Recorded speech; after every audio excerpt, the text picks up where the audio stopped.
Ce week-end, le gymnase Alain Mimoun a vibré au bruit des raquettes qui s'entrechoquent et au rythme des échanges survoltés. Les meilleurs pongistes du pays se sont disputés la victoire au cours de cette nouvelle édition des championnats de France de tennis de table handisport. C'est l'occasion de mettre vraiment en avant le handisport. C'est une discipline qui n'est encore pas forcément très connue, comme le tennis de table d'ailleurs. Et ces 2 jours sont vraiment l'occasion pour nous de mettre en avant le handisport et notamment le tennis de table handisport.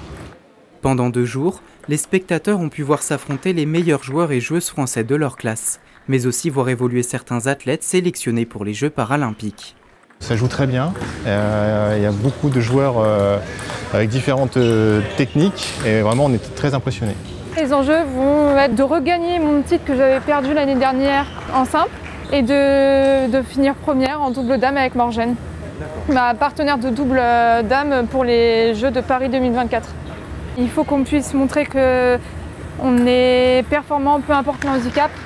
On s'entraîne tous les jours comme des valides.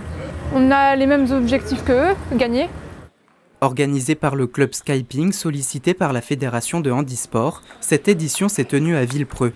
La commune, très impliquée dans l'inclusion au niveau du handicap, a accepté de prêter son gymnase, le temps d'un week-end, une aubaine pour ce pongiste saint-quentinois. C'est super, on dort à la maison, donc c'est plutôt cool, quoi. En plus, le tennis de table de Skyping est très investi, que ce soit sur des tournois et sur également les sections, donc c'est super d'avoir ça à la maison et de voir en fait tous les jeunes qu'on côtoie toute l'année du club nous ramasser les balles ou être bénévoles auprès de nous, donc c'est cool, quoi.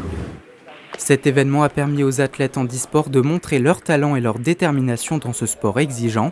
Au cours de cette compétition, 120 joueurs se sont affrontés, dont la moitié étaient en fauteuil roulant.